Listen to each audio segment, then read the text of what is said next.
So net operating income approach, that is another capital structure theory. So it's the most important. So NI approach ke this just opposite agi heಳುತ್ತೆ. So NI approach ke this is completely opposite to the NI approach. NOI approach is the exact opposite of the net income approach. ಏನ್ ಹೇಳುತ್ತೆ ಅಂತಂದ್ರೆ, as per NOI approach, value of the firm is not dependent upon its capital structure. So NOI approach prakara ಈ value of the firm, ನಾನು already in the previous class as we said, NI approach is completely based on the value of the firm is completely based on capital structure ಮೇಲೆ dependent ಆಗಿದೆ value of the firm. But ಇಲ್ಲಿ NOI approach ಅಲ್ಲಿ value of firm is not dependent upon capital structure. ನೀನ್ debt ಆದ್ರೂ ಜಾಸ್ತಿ ಮಾಡ್ಕೋ, ಏನಾದ್ರೂ ಜಾಸ್ತಿ ಮಾಡ್ಕೋ, ಸೊ ವ್ಯಾಲ್ಯೂ ಆಫ್ ಫರ್ಮ್ ಅದ್ರ ಮೇಲೆ ಡಿಪೆಂಡ್ ಆಗಿಲ್ಲ. This is what NOI approach says. That's why there is no capital structure, optimal capital structure. So optimal capital structure ಅಂತ ಏನಿರಲ್ಲ, ಅಂದ್ರೆ ಎಷ್ಟರ capital structure ಮೇಲೆ ಡಿಪೆಂಡೆಂಟ್ ಮಾಡೋದೇ ಇಲ್ಲ.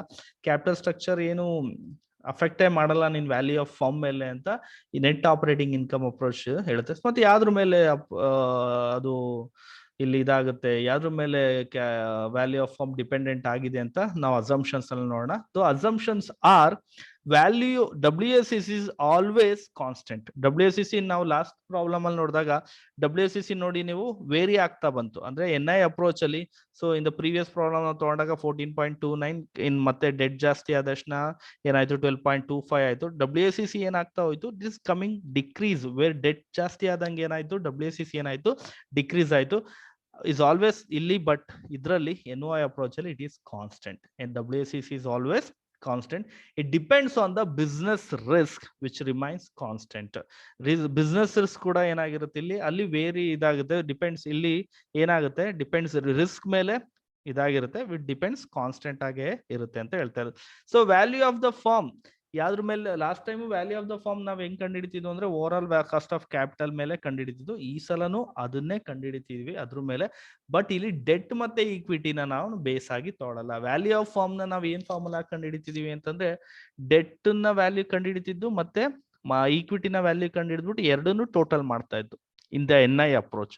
But year value of firm ಏನ ನಾವು ಯಾವ್ದ್ರ ಬೇಸಿಸ್ ಮೇಲೆ ಕಂಪ್ಲೀಟ್ ಆಗಿ ಕ್ಯಾಲ್ಕುಲೇಟ್ ಮಾಡ್ತೀವಿ ಅಂತಂದ್ರೆ WACC base, on the basis of WACC.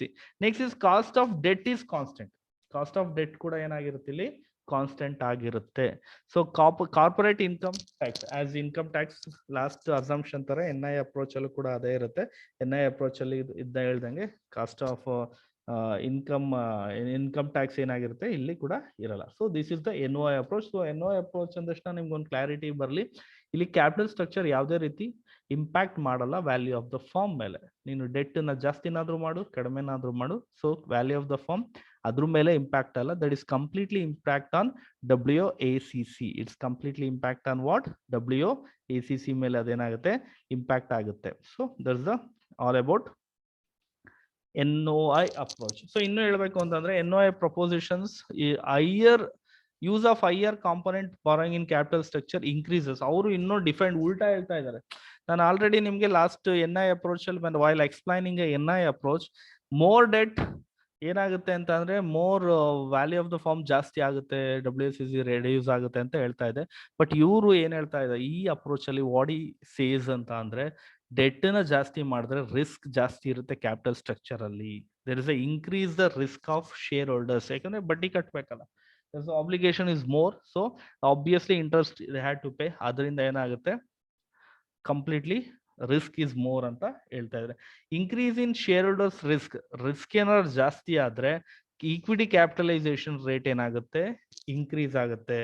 So cost of equity ಏನಾಗುತ್ತೆ, ಜಾಸ್ತಿ ಆಗುತ್ತೆ. ಯಾಕಂದ್ರೆ ರಿಸ್ಕ್ ತಗೋತಿದೀವಲ್ಲ ನಾವು, ಇಷ್ಟೊಂದು ಸಾಲ ಇರೋ ಕಂಪ್ನಿ ಮೇಲೆ ನಾವು ಇನ್ವೆಸ್ಟ್ ಮಾಡ್ತಾ ಇದೀವಿ ಅಂತಂದಾಗ ಆಬ್ವಿಯಸ್ಲಿ ಈಕ್ವಿಟಿ ಶೇರ್ ಹೋಲ್ಡರ್ಸ್ ಏನಾಗುತ್ತೆ, ಅವ್ರಿಗೆ ಈ ರಿಸ್ಕ್ ತಗೊಳ್ಳೋದ್ರಿಂದ ಅವ್ರಿಗೆ ಜಾಸ್ತಿ ರಿಟರ್ನ್ಸ್ ಕೊಡ್ಬೇಕಾಗತ್ತೆ. ಆಬ್ವಿಯಸ್ಲಿ ಏನಾಗುತ್ತೆ ಇಲ್ಲಿ, ಹೈಯರ್ ಕಾಸ್ಟ್ ಆಫ್ ಈಕ್ವಿಟಿ ಏನಾಗುತ್ತೆ, ಜಾಸ್ತಿ ಆಗ್ತಾ ಹೋಗುತ್ತೆ.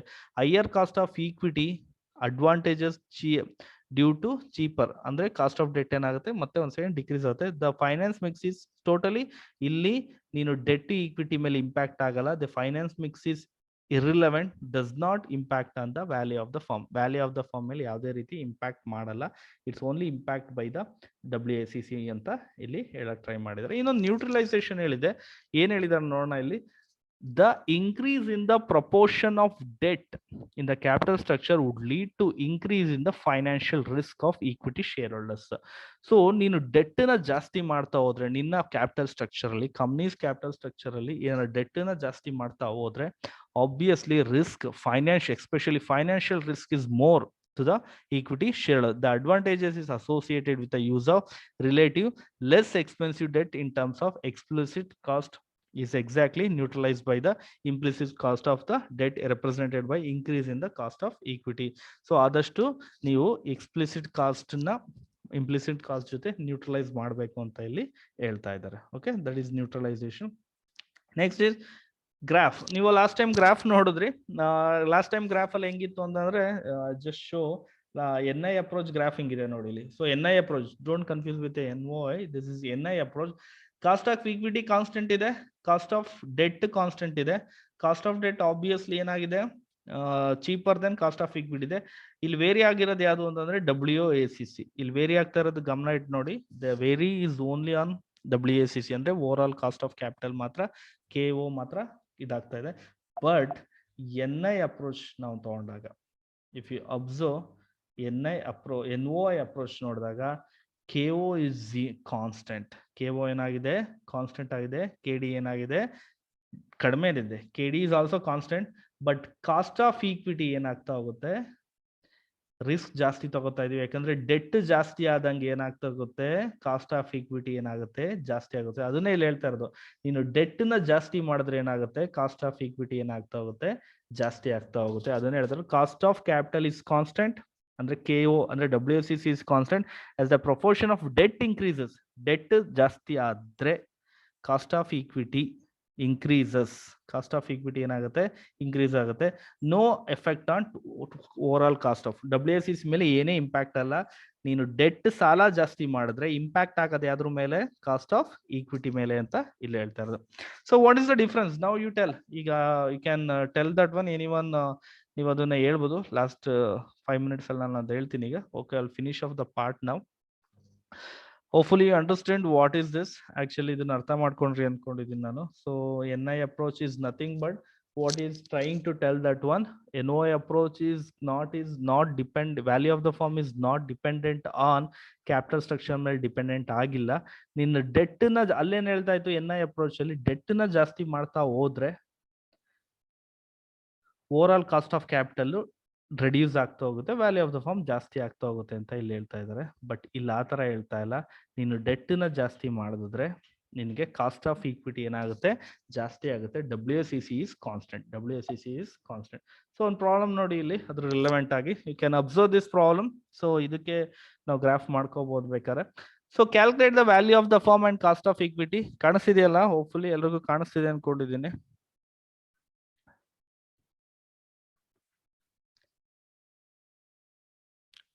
Calculate the value of the firm and cost of equity for the following capital structure.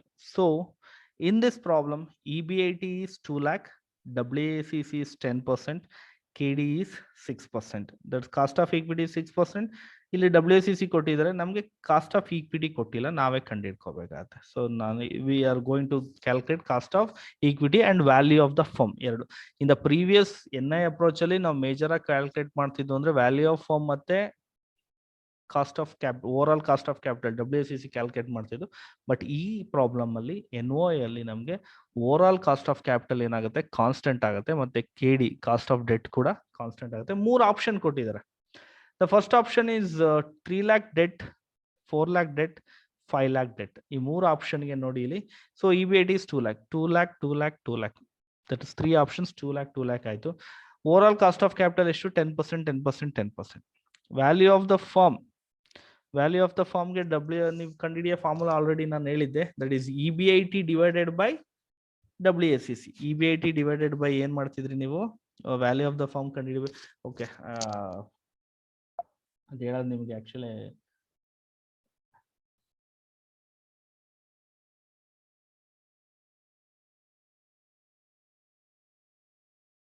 ನೋಡಿ ಇಲ್ಲಿ WACC ಗೊತ್ತಾಯ್ತು.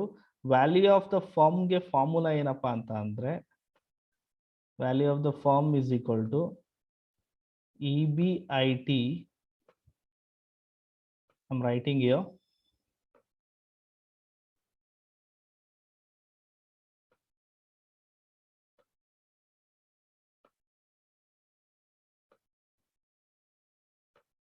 EBIT divided by WACC or KO ಅಂದ್ರೆ ಓವರ್ ಕಾಸ್ಟ್ ಆಫ್ ಕ್ಯಾಪಿಟಲ್. ಇದೆರಡು ಡಿವೈಡ್ ಮಾಡಿದ್ರೆ ನಿಮ್ಗೆ ಏನ್ ಸಿಗುತ್ತೆ?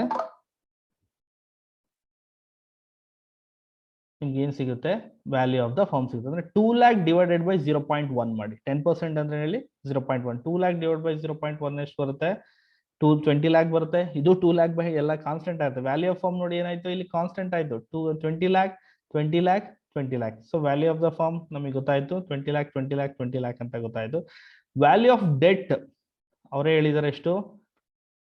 3 lakh 4 lakh 5 lakh. ಸೊ ಅಷ್ಟನ್ನು ಬರೆಯೋಣ. 3 lakh 4 lakh ಮತ್ತೆ 5 lakh. In obviously value of firm ಅಲ್ಲಿ ಟೋಟಲ್ ವ್ಯಾಲ್ಯೂ 20 lakh ಆದ್ರೆ ಡೆಟ್ 3 lakh ಆದ್ರೆ ಮಿಕ್ಕಿದ್ದೆಲ್ಲ ಏನ್ ಹೇಳಿ? ಆಬ್ವಿಯಸ್ಲಿ ಏನಾಗುತ್ತೆ? ಬ್ಯಾಲೆನ್ಸಿಂಗ್ ಫಿಗರ್ ಅಂತ ಎಲ್ಲ ಹೇಳಿದರೆ ಆಬ್ವಿಯಸ್ಲಿ ಎಷ್ಟಾಗುತ್ತೆ? ಅದು 17 lakh ಆಗುತ್ತೆ. 2 lakh ಮೈನಸ್ 3 lakh ಎಷ್ಟು? 17 lakh. ಸೊ 17 lakh ನೀವು ನೋಡ್ಬೋದು. ನಾವು 20 lakh minus 4 lakh 16 lakh. 20 lakh minus 5 lakh 15 lakh. Next interest. ಈಗ EBIT ಆಯ್ತು. ಇಂಟ್ರೆಸ್ಟ್ EBIT ಮೇಲೆ ಇಂಟ್ರೆಸ್ಟ್ ನಾವು ಈ ಇಂಟ್ರೆಸ್ಟ್ ನ ಕ್ಯಾಲ್ಕುಲೇಟ್ ಮಾಡೋಣ. ಸೊ ಡೆಟ್ ಎಷ್ಟಿದೆ? 3 lakh ಇದೆ ಅಲ್ವಾ? 6% ಆನ್ 3 lakh ಎಷ್ಟು? 18 lakh. 18 lakh ಆಗುತ್ತೆ ಇಂಟ್ರೆಸ್ಟ್. ಇದಕ್ಕೆ ಇಂಟ್ರೆಸ್ಟ್ ಎಷ್ಟು? 4 lakh 6% ಎಷ್ಟು? 24,000 is the interest. Next 5 lakh 6% ಎಷ್ಟು? 30,000. So this is the interest. So interest ನ ನೀವು ನೋಡಿದ್ರಿ 18 lakh 18,000 24,000. EBIT 2 lakh ಅಂತ ಗೊತ್ತಿದೆ. 2 lakh minus 18,000 ಎಷ್ಟು? 1,82,000. 2 lakh minus 24,000 ಎಷ್ಟು? 1,76,000. ಮತ್ತೆ 2 lakh minus 30,000 ಎಷ್ಟು? 1,70,000. ಸೊ EBT ಸಿಕ್ತು ನನಗೆ. ಯಾಕೆ EBT ಬೇಕು ಅಂತಂದ್ರೆ ನನಗೆ EBT ನನ್ ಬೇಕು. ಕಾಸ್ಟ್ ಆಫ್ ಈಕ್ವಿಟಿ ಕಂಡುಹಿಡಿಬೇಕು ಅಂದ್ರೆ ನನಗೆ ಏನ್ ಬೇಕು ಹೇಳಿ? EBT ನೇ ಬೇಕು. ಕಾಸ್ಟ್ ಆಫ್ ಈಕ್ವಿಟಿ ಫಾರ್ಮುಲಾ ಏನು ಹೇಳುತ್ತೆ ಅಂತ ಅಂದ್ರೆ EBT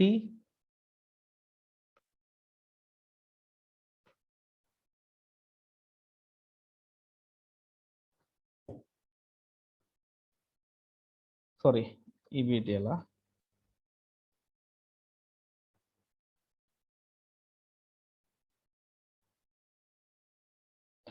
last time as you calculate ಮಾಡಿದ್ರೆ cost of equity is EBT. ಏನ್ ಫಾರ್ಮುಲಾ ಇತ್ತು ಹೇಳಿ last time? EBT divided by last time cost of equity ಕಂಡು ಹಿಡಿದಿತ್ತು. ವ್ಯಾಲ್ಯೂ ಆಫ್ ದ ಇದು ಕಂಡು ಹಿಡಿದಿದ್ವಿ ನಾವು. EBT ಡಿವೈಡೆಡ್ ಬೈ ಇಲ್ಲಿ value of firm, value of equity, value of equity, value of equity into 100. So EBT ಎಷ್ಟಪ್ಪ ಇದರಲ್ಲಿ? So EBT is first problem ಅಲ್ಲಿ ನೋಡಿ ಇಲ್ಲಿ EBT is 1,82,000 divided by value of firm is 17 lakh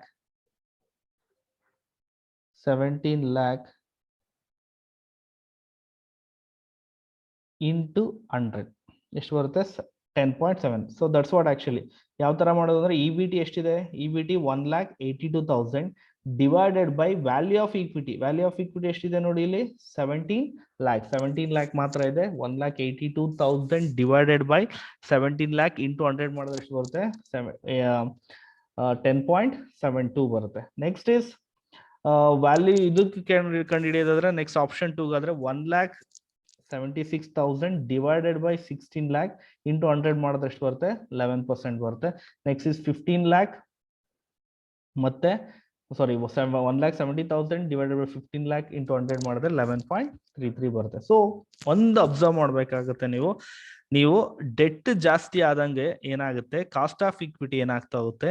ಜಾಸ್ತಿ ಆಗ್ತಾ ಹೋಗುತ್ತೆ. ಯಾಕಂದ್ರೆ ರಿಸ್ಕ್ ಜಾಸ್ತಿ ಆದಾಗ ಈಕ್ವಿಟಿ ಶೇರ್ ಹೋಲ್ಡರ್ಸ್ಗೆ ಏನಾಗುತ್ತೆ?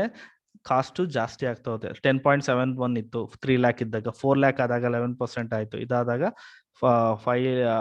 5 lakh ಆದಾಗ ಎಷ್ಟಾಯ್ತು? 11.33 ಆಯ್ತು. ಸೊ ಇದನ್ನ ನಾನು ಗ್ರಾಫ್ ಅಲ್ಲಿ ಮಾಡೋದಾದ್ರೆ just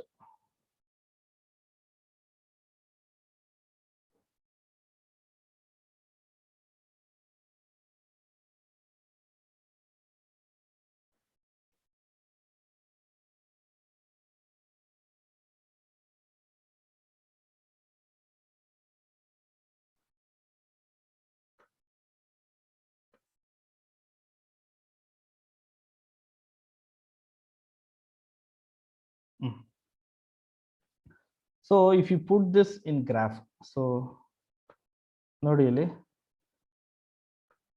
ಸೊ ಇದೇ ವ್ಯಾಲ್ಯೂಸ್ ನಾವು ಗ್ರಾಫ್ ಅಲ್ಲಿ ಮಾಡೋದಾದ್ರೆ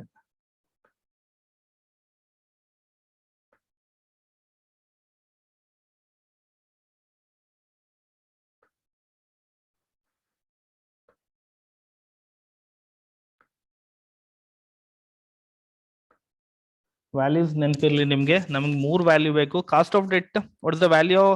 ಕಾಸ್ಟ್ ಆಫ್ ಡೆಟ್ ಎಷ್ಟು? 6%. And cost of this one over all cost is 10%. But cost of equity ಏನಾಗ್ತಾ ಹೋಗುತ್ತೆ? ವೇರಿ ಆಗ್ತಾ ಹೋಗುತ್ತೆ. ಸೊ ವೇರಿ ಆಗ್ತಾ ಹೋಗುತ್ತೆ.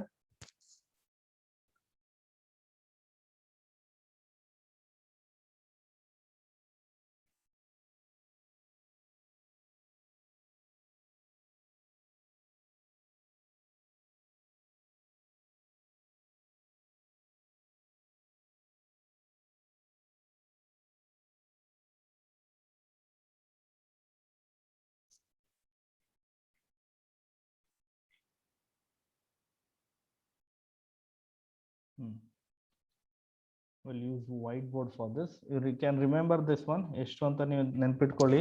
The cost of this 10% and 6%, 10.71, 10.11 point and 11.33.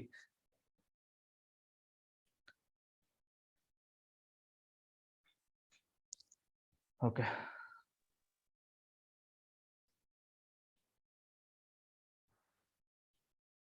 Now listen, same thing. X-axis. This is y-axis.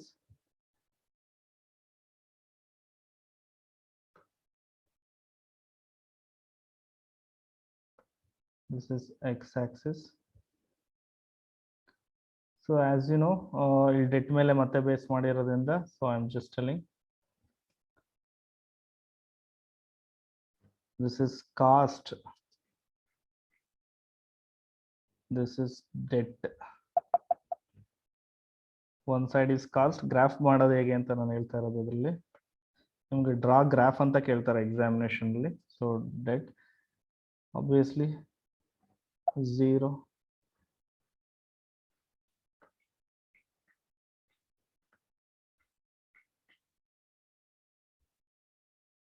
This is 0.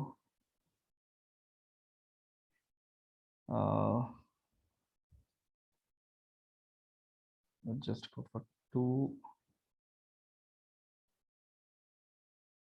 4, 6, 8, 10, 12.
I'm trying to do graph here. Graphical representation ಮಾಡ್ತಾ ಇರೋದು ಇಲ್ಲಿ.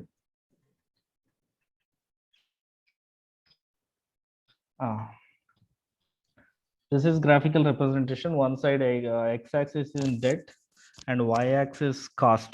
So debt ಕೂಡ ಇಲ್ಲಿ debt ಗೂ ಕೂಡ ಇದು ಮಾಡೋಣ.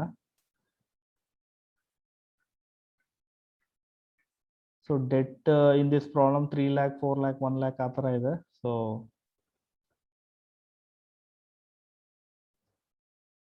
I'll just move like this.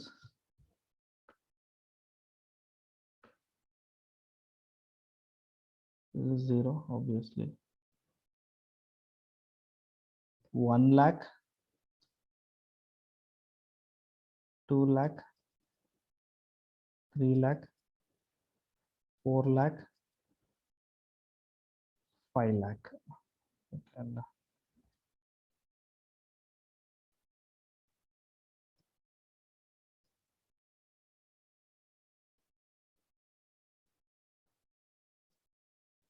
this is 1 lakh debt increase ಆದ್ರೆ ಹೇಗೆ ಮತ್ತೆ ಕಾಸ್ಟ್ ಕೂಡ increase ಹೆಂಗಾಗುತ್ತೆ ಅನ್ನೋದು ಇದು ನೋಡೋಣ. ಸೊ ಸೇಮ್ ಪ್ರಾಬ್ಲಮ್ ಈಗ ಜಸ್ಟ್ ನಿಮಗೆ ಮಾಡಿಸಿರೋ ಪ್ರಾಬ್ಲಮ್ ಅಲ್ಲಿ ನಾವು ನೋಡಿದಾಗ cost of date is 6%. Cost of debt ಎಷ್ಟಿದೆ? 6% ಇದೆ. So this is 6%, right? So just put 6%. Cost of debt is 6% up to 5 lakh irodrinda I will just put it here. So eshide 6%. This is cost of debt. And cost of equity, sorry, not cost of equity, the overall cost of capital K0 out kotiradu. So that is 10%. So this is cost of overall cost of capital.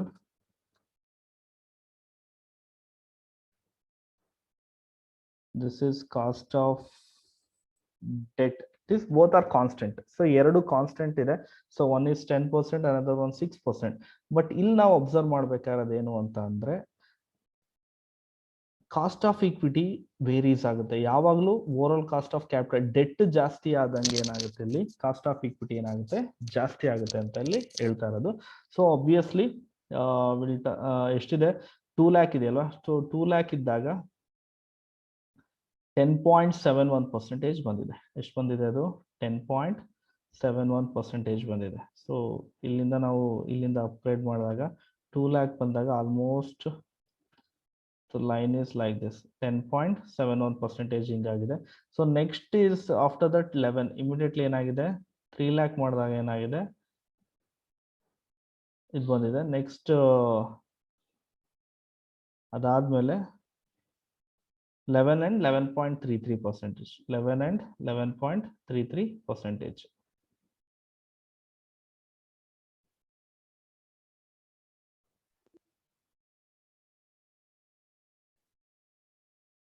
This is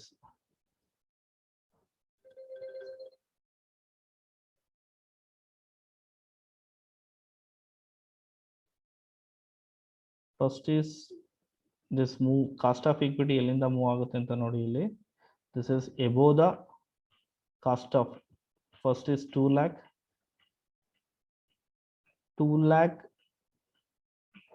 4 sorry, so I'm sorry 3 lakh 4 lakh 5 lakh, I'm sorry 3 lakh 4 lakh and 5 lakh it is